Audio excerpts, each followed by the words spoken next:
300.000 ljudi na TikToku. Ajmo onda ovu klasičnu životnu priču. Od gaming početaka pa kako to na to sve nekako dovelo i do TikToka. Rekao si da radiš i 9 to 5 uz TikTok i sve, tako da mislim da onak jako zanimljivo što imaš tako nekako veliki following, veliko praćenje ljudi, a nije ti to glavni džir. Je. Radim 9 to 5, zapravo nije 9 to 5, ali ajmo reći kao američki izraz. Stalni posao imaš. Da, stalni posao imam. Trgovački putnik sam, to zna biti dosta zahtjevno, vremenski uvjeti, vamo tamo, radna vremena, malo duže, kraće, kako kad, teško je izorganizirati neke stvari, ali teško je zapravo uspjeti ili napraviti bilo što kreativno nakon što si iscrpljen nakon cijelog radnog dana, tako da to zna biti dosta challenge više dana u tjednu. Ali moraš baš micromanagat svaki sat, svaku minutu nekad i žrtvovat neko vrijeme, zabavu, izlazak, otići do roditelja na ručak, vikendom, znači neke banalne stvari koje onak uzimamo zdravo za gotovo, ali zapravo jednostavno nema dovoljno sati u danu. Jel imaš možda, to uvijek volim pitati, jel imaš možda neku spicy priču iz svog iskustva trgovačkog putnika? Mislim da je to dosta zanimljivo, zapravo još uvijek ono zanimanje koje možda onak više bi neko povezao sa nekakvim prošlim vremenima, pogotovo sad kad je sve ono digitalizirano i sve, i onda imaš neke situacije koje su bile. Ja ti imam većina, u industriji sam, što nije pogodno baš da spominjem za ovaj video, tako da imam dogovorene kupce i svaki tjedan ti je to ista šema, znači svaki dan ideš kod istih kupaca i sve to, tako da ti stekneš neku vezu s tim kupcima, konekciju, poznanstva, znaš nešto malo o njima, o njihovim obiteljima, tako da stekneš i prijatelje na terenu.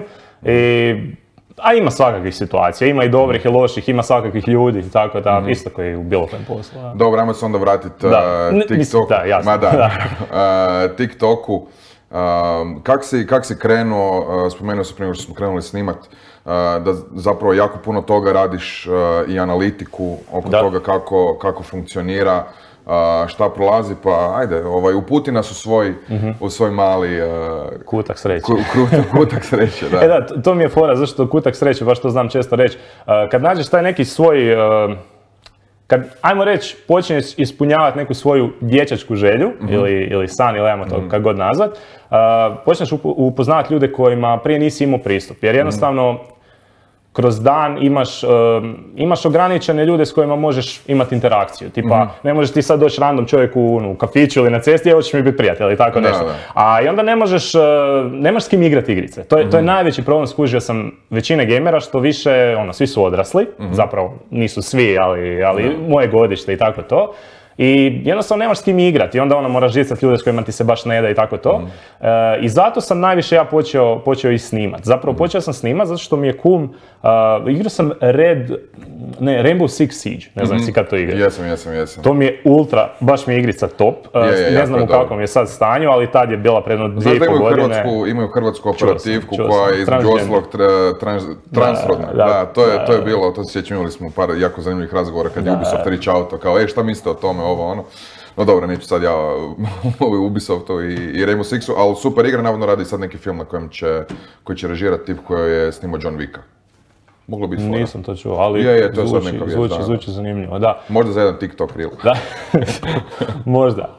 Da, ta igra mi je bila onak fascinantna zato što teška je, moraš imati skilla, moraš znati šta se nalazi iznad tebe, ispod tebe. Jedan metak i gotovo. Da, doslovno jako realistična, zabavna i to. I snimio sam neki banalni YouTube video, to je onak, sad kad pogledaš, to izgleda ultra smiješno, ali tad je meni to bilo najbolje što se mogu zamisliti. I pokazao sam to kumu i on je rekao, onak cool, smiješan video. On radi na radiju, radi dosta s videoprodukcijom, sa audioprodukcijom i tako to. I vjerovao sam mu na njegovu riječ. I zbog njega sam krenuo igrati s njima, s njegovom ekipom, zapravo ja sam se malo pripojio, Valorant. I onda smo rokali Valorant i onda sam stavio nekih par edita na YouTube. Tad TikTok još nije ni bio nešto, mislim, tek je počinu. I krenulo me to zanima, sve više i više. I korak po korak došao je TikTok, klasika, cura ga instalira, kakva ti je to glupost. I takve neke priče. Daj, makni mi to, ne želim. Onda vidim da gleda video, znaš, daj da ja malo vidim, instaliraj si sam. I onda 4 sata poslije u komadu grču palcu i ti kao, TikTok možda... I onda sam počeo raditi ultra katastrofalna videa za TikTok i baš je ono, šteta što budem ti poslije pokazao, imam mislim negdje spremljeno, to je baš bilo užas, ali nisam ništa znao, imao sam nekih iskustva s editanjem prije u premijerama i tako to, ali ništa to nije bilo ni približno dovoljno da to neko kaže da je taj video dobar. I naravno, što više grešaka radiš, onda počneš sve manje grešaka raditi i onda kužiš te neke malo sitnice i dođeš do toga da to izgleda na nešto. Kak biraš content koji radiš? Pričali smo isto bili ranije, TikTok je, kratki su videi, moraju biti montirani na određen način, odnosno imaju tu nekakvu specifičnu, ono kao, prođu. I imaš jako malo vremena da zaokupiš pažnju. Kak pristupaš tome, kak pristupaš kontentu koji biraš za TikTok, jel ti svejedno kakav je kontent jer ti već znaš, aha, ja ću raditi ovo i ono kao imaš neku već šprancicu ili... Ne, ja se vodim za tim da konstantno moraš biti inovativan, zato što TikTok je mreža koja je u rastu, pogotovo u zadnje vrijeme, i moraš konstantno mijenjati stvari, jer nešto što je prolazilo pred 3-4 mjeseca više uopće ne prolazi. Znači ja ne mogu isti tip videa napraviti koji sam radio prije 4 mjeseca i da dobijem neke preglede dobre od toga. Tako da moraš se stalno adaptirati, mijenjati.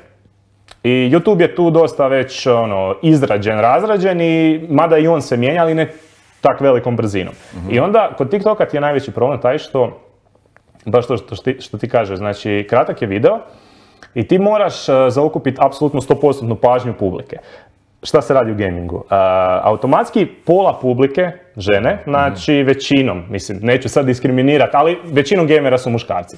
I izgubiš u startu, prije nego što je iko pogledao tvoj video, izgubiš pola publike, pola pažnje publike. I ti sad to moraš kompenzirati. I onda moraš biti svjestan da izgubiš još polovicu, ili ne znam točno brojeve, nije ni bitno, publike koju ne zanima gaming. I onda moraš kompenzirati taj dio. I onda gledaš da ti brojevi budu slični osobama koji snimaju općeniti kontent koji gledaju djeca, starije osobe, muškarci, žene, ne gaming. I onda moraš doći do sličnih brojeva tih ljudi koji imaju, ajmo to tako nazvati, neku privilegiju, što nisu oni krivi, bože moj, oni snimaju taj tip kontenta. Ali jednostavno imaš puno setbackova oko toga i dosta je teško sa takvim specifičnim kontentom se probiti na mreži koja ne daje ti prostora grešci.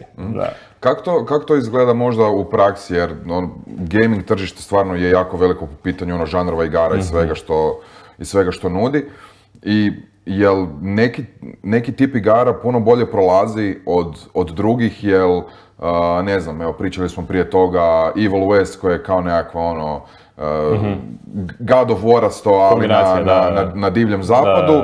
Hoće to biti gledano, je li ljudima bitno kakva igra, ili mi je bitno, vidjeli smo nekakav novi tvoj video, zanima što ćeš reći o nekoj igri, znaš, ili moraš rokat konstantno, što god ti možeš, neka igra koja je tebi zanimljiva, snimiti o njoj, nekakav video, ali svejedno, ne znam, moraš bubat tipa mjesečno bar 15 komada o Valorantu, inače će ti kanal, odnosno profil će se smanjit ćemo gledanost. Ili to potpuno opet nema nikakve veze, ni sa čim. Znaš kako ja to gledam? Ja ti to gledam na način da kad bi se ja kao faktor mene maknuo iz videa, da video mora imati jednak broj pregleda.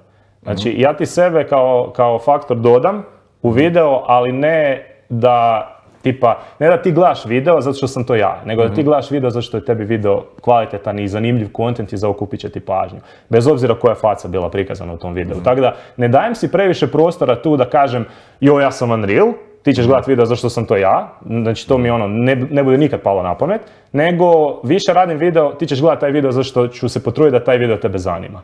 I kod igrica, na primjer na stranom tržištu, što ti je niša uža, to ti videa bolje prolaze.